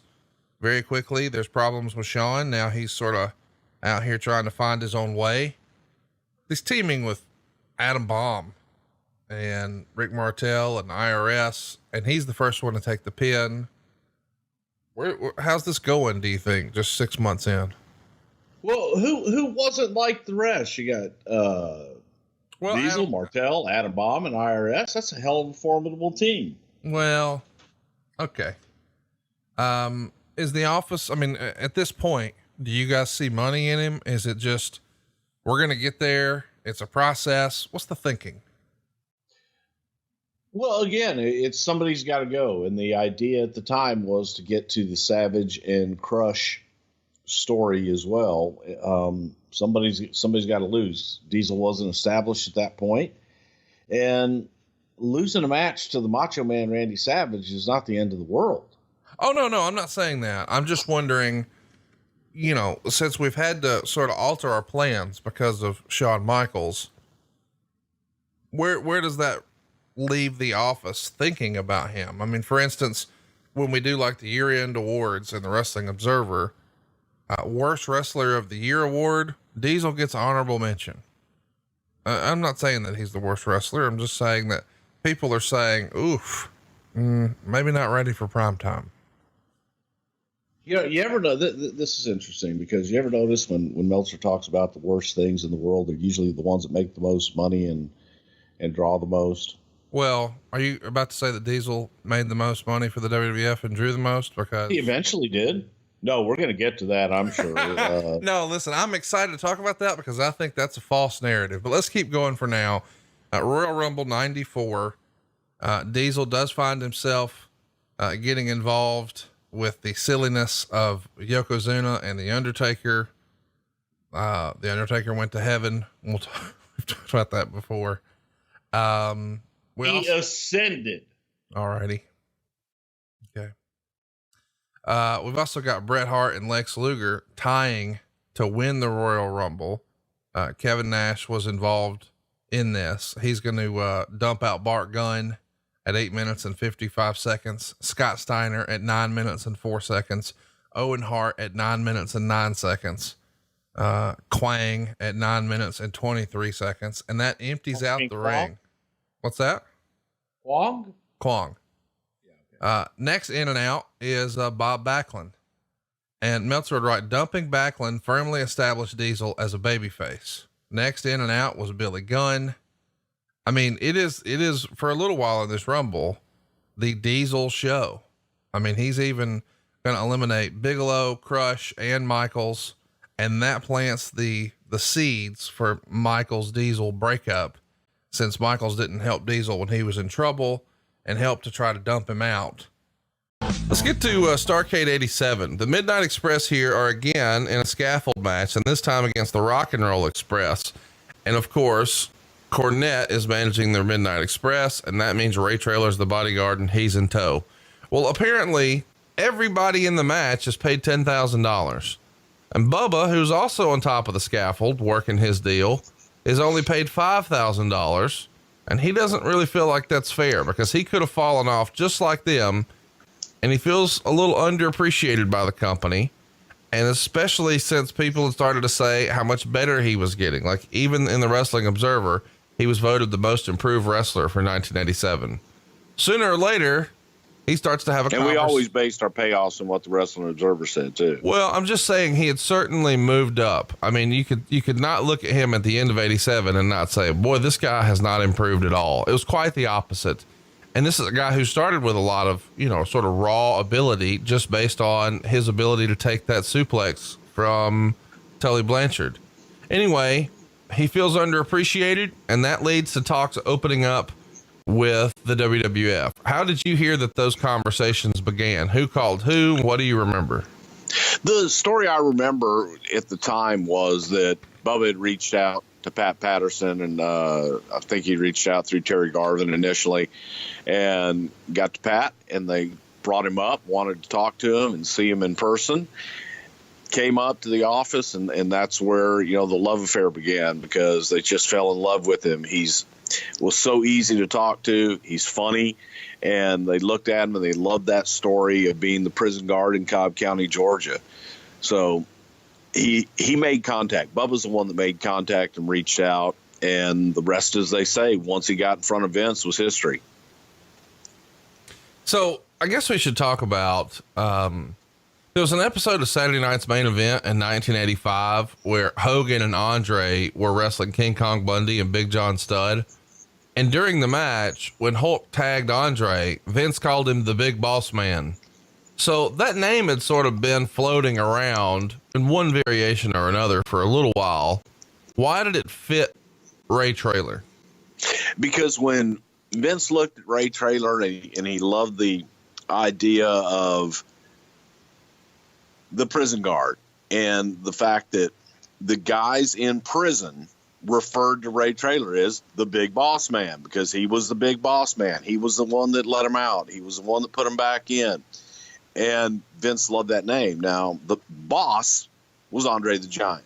Backstage, everyone referred to Andre as Boss. Ooh, Boss. And that was out of respect. But the fact that these guys had referred to Boss Man as the Big Boss Man, Vince loved that reference, and frankly didn't really go over all that well with Andre. But Andre wasn't full time at the time, and it was Vince kind of explained it away, and Boss Man was nice enough to be able to win Andre over a little bit. But there was a little nervousness there too, because Boss Man's a big guy. I'm boss. So Vince was infatuated with that and loved it. So, hypothetically, the idea was always to be an evil prison guard. I mean, at this time, I feel like I know the answer, but I just want to sort of have you sort of pitch everybody here. The idea is to have him as a heel rather than as a face. And that almost feels like automatic because of the climate in the company at the time. Would I be fair in saying that? Well, he was going to be coming in as a heel because he was a big, mean, nasty monster that would be a formidable foe for Hulk Hogan. We were a heel factory. So looking at him and looking at the size and everything else and the way that he can bump around, it's like, oh my God, Boss Man and Hogan, that's a perfect match. I just think that's sort of automatic at the time. You guys were looking for giants. Before he gets an opportunity there to take on Hogan and make his debut, he does a tour in Japan in April of '88. And then he comes in and signs with the company officially, making his debut on June 1st at a television taping in San Francisco. And his gimmick here is, after he would, beat an enhancement guy up, then he'd handcuff him to the rope and then beat him with the nightstick. Where does that idea actually come from, man? That's pretty brilliant. The idea came from a scene that Hogan had seen on the news of a bunch of people, and the cops had handcuffed them to like railings, the same kind of security railings to hold them there. And the people were fighting the cops, and the cops were just beating them with nightsticks where they were helpless. And that was the vision. That was the vision that they see. But the very first time, the Boss Man was ever on TV was the third time that I had ever done, was the third time that I had appeared on TV, and we brought him out to introduce him on the Brother Love show, which you had basically Slick running the show there, because it was my third time. It was Boss Man's first time, and Slick being able to introduce the Big Boss Man, baby. And Ray was just nervous as shit, and he's looking at me, hoping I'm going to carry him through it. And I'm sitting there thinking, I got 5 of these to do tonight, and I'm in the weeds. But it was actually easy, and it was one of the best ones I ever did. And we actually had people coming over the railing for a promo. Think about that. Going back into 1988 and going out, two guys they'd only seen that night for the very first time. And we had them coming over the railings trying to get at Bossman. Why anybody in their right mind would ever want to do that, I don't know, but they did. Hey, so let me ask here, and I know this may seem like a silly question, so I can't wait for you to answer. Why was Slick the guy? Don't get me wrong, I love the pairing, and by the way, that was an underrated Slick impression that you did there. But it feels like, Bobby Heenan was sort of on a mission to end Hulkamania. Why was Bobby Heenan not a better fit for the Big Boss Man character than Slick? I think it was just Bobby had a lot of guys already, thought that Slick would complement him well, and they felt that Slick would also kind of help him with his promos as well, help Bossman with his promos and bring him along a little bit. Just a different presentation. He actually gets to work the Milwaukee County Stadium show on July 31st, WrestleFest 88, where he beats Scott Casey. He makes his pay-per-view debut at SummerSlam 88, where he beats Coco Beware. And after that, he starts working a lot of Jim Powers matches on the house shows. But then on September 19th, 1988 in New Haven, Connecticut, that's when he first gets the opportunity to work against Hulk Hogan. Of course, Hulk wins by count out, and it feels like a match made in heaven. What was Hulk so fond of about working with Bossman in this era? Because the big bastard bumped his ass off for Hogan. He bumped and he flew for Hogan. He was a perfect foil for Hulk Hogan, that character at that time. And Bossman could do it all. He made the baby faces look like $1 million, and a baby face like Hulk Hogan, it was just so easy to do. And that was a stereotypical Hulk match that he loved to have. And he was also believable enough that when Bossman got heat on Hulk, people believed it. Let's talk a little bit about, and I've always been interested in this, the dynamic of coming from sort of one locker room to another. Now, this was happening a lot in the 80s in the WWF, but was there any sort of weirdness with Trailer, or did he just fit in like peas in a pod right away? He really fit, other than the guys kind of giving him a hard time about Andre and Andre, gets to you, man, he ain't going to like it. There's only one boss. So they had him wound up pretty good about when Andre's around. But for the most part, Ray is one of those guys. He's a chameleon. He can come in and fit in just about anywhere. And by the end of the night, you're going to be laughing at his shit. And he's, he could own a room, man. He could just walk in and own a room. Stop sending money to big insurance companies that profit off of not paying your bills. Did you know that 48 million claims on Obamacare last year were denied? That's 1/5 of claims that are going to get rejected. Do you want to take that chance? Health insurance sucks. It's confusing, expensive, and frustrating, but there is a better way. Welcome to the alternative. Crowd Health was created to get rid of the headaches of health insurance. For $175 for an individual, or just $575 for a family of 4 or more, you'll get access to a community of people who are willing to help out in the event of an emergency.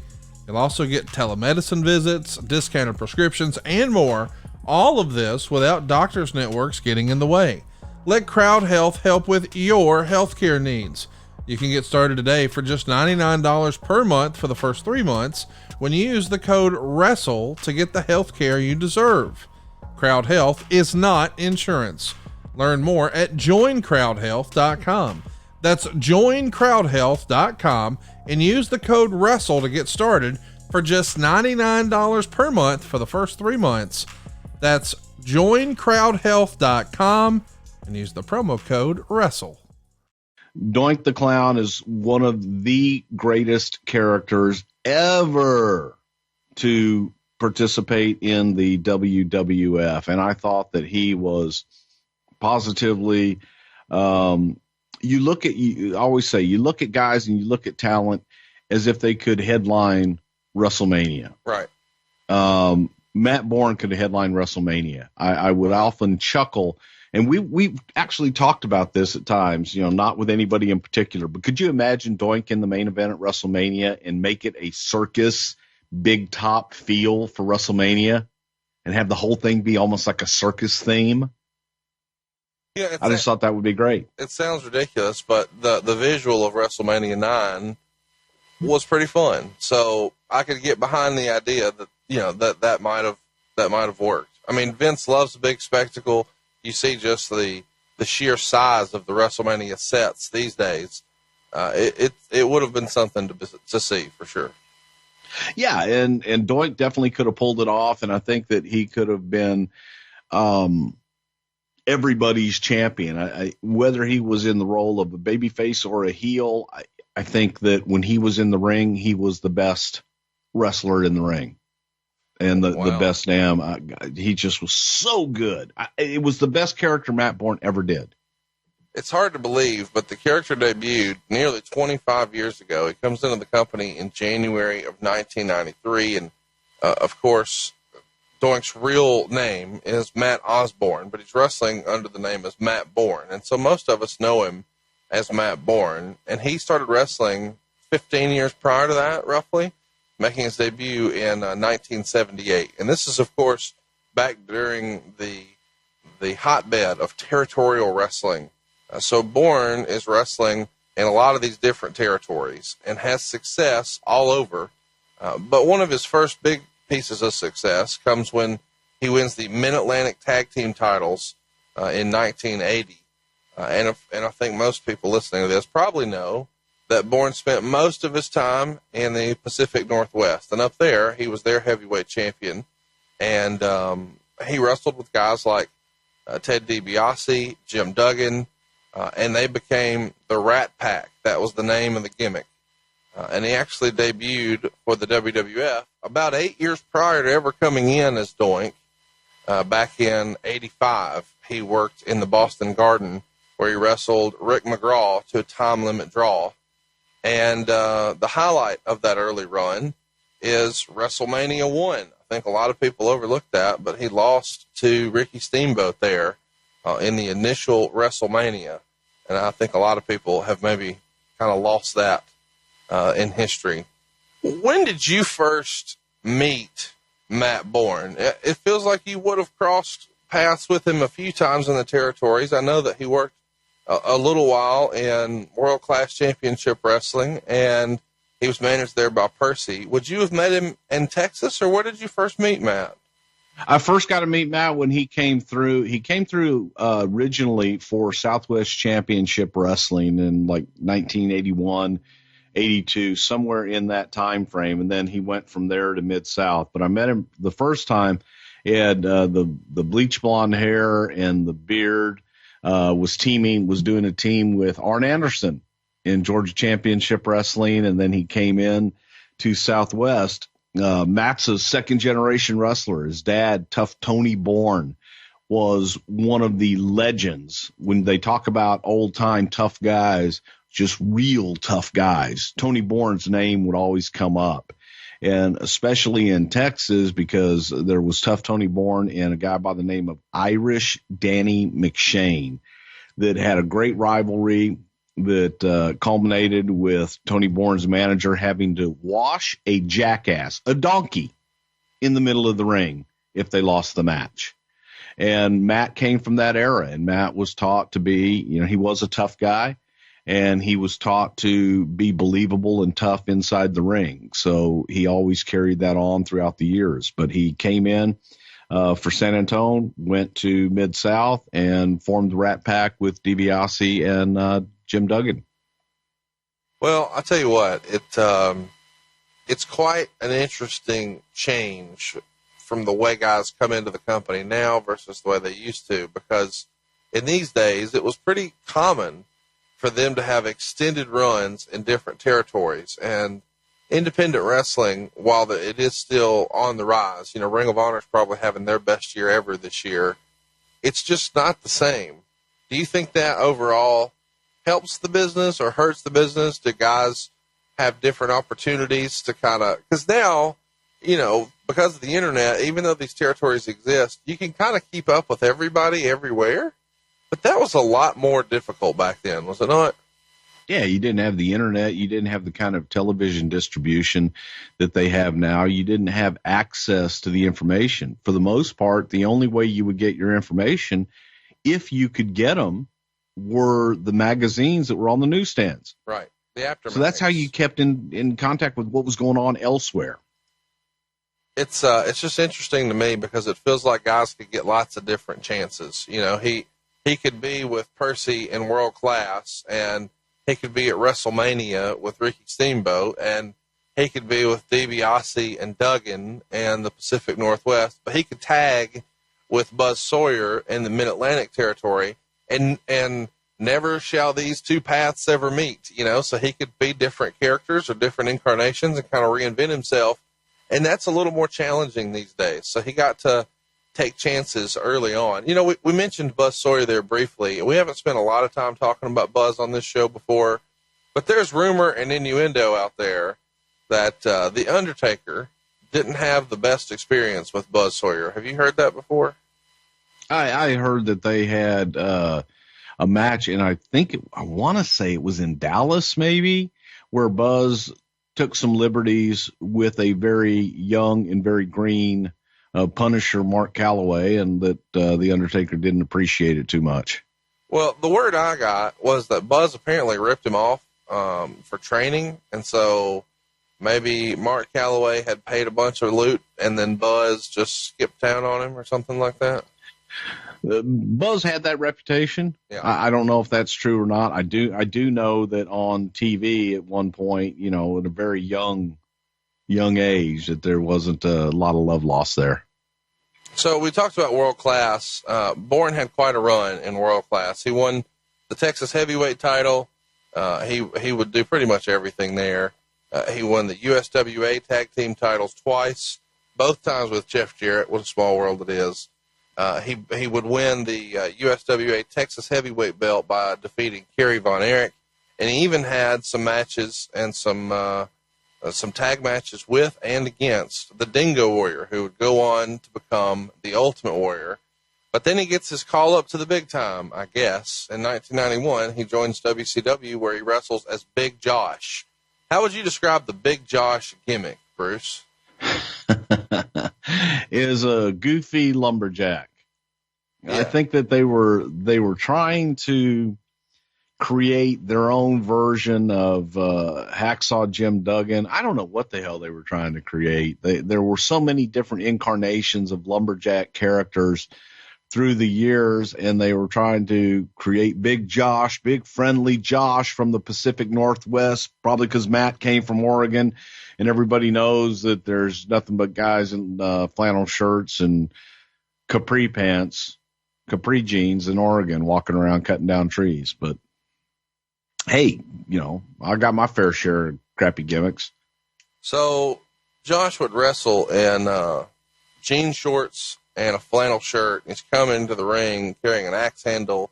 So he's doing some sort of a lumberjack, outdoorsman, mountain man type of gimmick. And he has, I guess, moderate success there. He wins the United States Tag Team titles with Ron Simmons and the six-man tag team titles with Dustin Rhodes and the Z-Man. But he leaves in WCW in 1992. And on September 21st, he would debut for the World Wrestling Federation as himself in Manitoba, Canada, defeating Bill Jordan. So do you recall how, I know you weren't there for all of this run, but were you there when these conversations first start coming up about, hey, we should bring Matt Bourne in? Well, okay, and just to clear some things up, because I know someone had posted this on Twitter. Well, the time frame doesn't work out for Mike Hegstrand to be the one to come up with Doink the Clown and blah, blah, blah, blah, blah. Folks, sometimes people come up with ideas year, 2 years before they ever actually come to fruition. And you can always draw back on them and go, hey, remember so-and-so said this, or remember this, and it actually finally comes to fruition. It isn't something where we're going to make him a clown and automatically the clown circus thing just starts shooting out clown gimmicks. The Mike Hegstrand, looking at Matt Bourne, saw him as Krusty the Clown. from The Simpsons. Matt had been sitting there and he had a cigarette dangling out of his mouth. The picture was just perfect, and had his boots halfway unlaced and was sitting in a chair. Matt kind of had a belly, and Matt could be a miserable prick.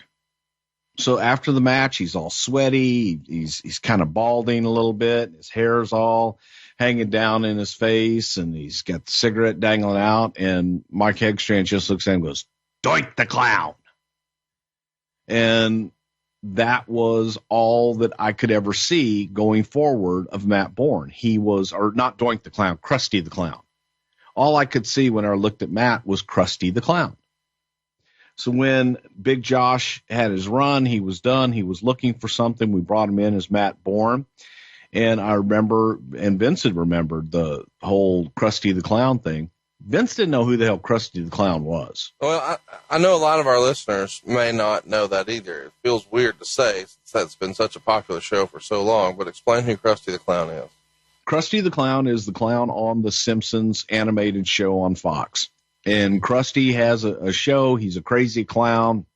He's, always smoking and drinking and kind of a miserable clown. You got the Krusty Burgers. He has his own burger chain, so on and so forth. But he's a miserable clown, just a miserable clown. All right, by now you guys know that once upon a time I hurt my knee in football, never really got it fixed, and well, it's just gotten worse and worse. And some days are better than others, but there's some days where, man, it's just hard to get that rascal going. That's when I found topical CBD, specifically the amazing kind, and I've started using it and I can tell a difference. I really, really recommend you try it out. If you've got a problem with a shoulder or a hip or an elbow, mine's in my knee, and I'm telling you, it works. The Amazing Kind is a family-run business specializing in plant-based pain relief and wellness support for both mood and sleep. You'll find that their products are of the highest quality and sourced from GMP-certified manufacturers. In fact, their products are all tested for quality and purity to make sure that what you're buying is of the highest quality and is exactly what it says it is on the label. Now, the Amazing Kind, they offer a wide range of high-quality topicals, infused oils, and soft gels, including CBD, CBG, and CBN. Now, the Amazing Kind CBD topicals are easy to apply and can be used as needed. That makes them so convenient for on-the-go relief. And that's what I've started doing. I keep some at the house. I keep some at the office. I highly recommend it. If you've got some localized pain, these topicals can be applied directly to the area that's giving you some pain or some discomfort. Maybe it's not a joint like me. Maybe you got some sore muscles. Maybe you have a specific skin condition. They can help alleviate pain and inflammation in the target area. These topicals are like creams and lotions and balms and oils, all infused with CBD, but there's so many other benefits, even anti-inflammatory. You see, CBD has been shown as a potential anti-inflammatory agent, and when it's applied topically, it can reduce the inflammation. That'll even help you with really serious things like arthritis or dermatitis, or maybe just general skin irritation. How about muscle recovery? If you've been pushing it too hard and maybe you're sore, why not use a CBD topical to aid in that muscle recovery? If you're doing a post-workout soreness, or maybe you just got some neck tension, I'm telling you, my wife and I were sold on the Amazing Kind. You can also use it for skin health to help for things like acne and psoriasis and eczema, even dry skin. Some people have even said that it improves their skin texture and reduces some redness. But the chronic pain conditions, that's what I'm talking about. Even things like fibromyalgia and neuropathy, those folks can still find help with a CBD topical on the affected area. I've never been suffering from migraines, but I've got somebody I work with who's really close in my life, and they tell me that CBD topicals even help them with their migraines. So think of the Amazing Kind for that. It also just helps you relax. Maybe if you're trying to get a massage and you want to just rub this stuff in, why not? The Amazing Kind is a plant-based topical product for relief from all your aches and pains that are associated with exercise, physical activity, sore muscles, sore joints, inflammation, and arthritis. And you can buy it right now and get 10% off all your orders with the promo code WRESTLE at theamazingkind.com. That's theamazingkind.com, and use our promo code WRESTLE. You'll save 10% off at theamazingkind.com. They come in and they so heavily are pushed with their University of Michigan amateur careers. You know, they're wearing those jackets and they've got a song that's similar to Michigan's fight song. And this feels like something Jim Ross would have really pushed for, but he wasn't even with the company at the time, right? Well, Jim came in at WrestleMania 9. So Jim, as far as commentary, you know, he could push, he would go ahead and push that stuff. That wasn't necessarily a big direction as to we want to promote their college deal, but they were Michigan guys. They had a Michigan accent. Why not? It was real, and they were a real damn tag team. I'll tell you that. The theme music, of course, we talked about Jim Johnston to start. What's the thinking behind the music that you guys put with them? Michigan theme song ripoff. Michigan band, you know, the football thing. Well, so I guess my question is, if we're saying that wasn't really the push, but then that's the theme song, isn't that inconsistent? Not really. Okay. So they're coming out in their Michigan jackets and they've got Michigan fight songs, but we're not pushing Michigan. Cool. We're off to a good start so far. Yeah. Vince's vision, since it wasn't Michigan, you know, despite the music and the jackets, what was it? He wanted loud colored tights like they had worn in WCW and just keep doing what they were doing in WCW, or what was Vince's vision for how he saw their characters? He saw these guys as youthful wrestling monsters. That they were, he did like their amateur background, and he liked the style that they worked in the ring, which took their amateur credentials and just made them shine. But they did it in a different way. You've kind of shared before on the show that sometimes you would watch the WCW pay-per-view with people from the office. Do you remember watching a Steiner Brothers match with Vince and him being impressed with them? And if so, do you remember who the opponents were? No, I don't ever remember watching them with Vince. I remember watching with Howard and Pat all the time. God, everybody they did, but they outshined everybody. You know, with the Frankensteiner was something that only small guys did back in the day. It was a lucha move that, you know, the small guys did. And here was Scott Steiner doing this and making it look better than other people had ever done. Yeah, I feel like we should mention here that a lot of people credit Scott Steiner as being the creator of the Frankensteiner and that he created the move. You know, of course, a lot of lucha fans are going to say, no, that was just a Hurricane Rana. It was around before. Do you remember the first time you saw the move? Yeah, the first time I saw it was Gino Hernandez doing it like in 1979 or something like that, that was the first time I had seen it, and everybody was talking same thing like this. We all thought Gino had invented it, and everybody's going, no, it's a Mexican high spot. Yeah, I mean, the deal is, I believe it's even named after the guy who invented it. I'm going to butcher it, of course, because I'm a redneck, but I believe it's Hurricane Ramirez. So that's the reason it's called Hurricane Rana. But it is still interesting to me that so many people, Scott Steiner himself, still say, oh no, I invented that, bro. The first time that you see that though on American TV, at least the first time I saw it on American TV, is when Scott Steiner did it. And I think people sort of overlook what a big move that was. I mean, if you went to a WCW show, whether it was a television taping or a house show or whatever, if the Steiner brothers were on the card, that's what everybody wanted to see. That's the move that everybody wanted to see in a Steiner brothers match. Sure. That was the finish, man. That was the pop. And that was something that, and especially for a guy the size of Scott Steiner to do it, man, that's impressive shit. No doubt. And, I was a fan as a kid, and I was excited for them to be here. Anywhere the Steiner brothers were, man, I was in, and, they were in January 8th of 1993 in Philadelphia, their old NWA stomping grounds, getting a win over the Executioners the next day in East Rutherford. And then the next day in Allentown. And then on January 11th, it's the very first Raw from the Manhattan Center. The Steiner brothers get a win over the Executioners. This is a pretty generic name for a tag team. Who were the Executioners? Do you remember? Jose Luis Rivera and Jose Estrada. How did you think their television debut came together? I thought it was great.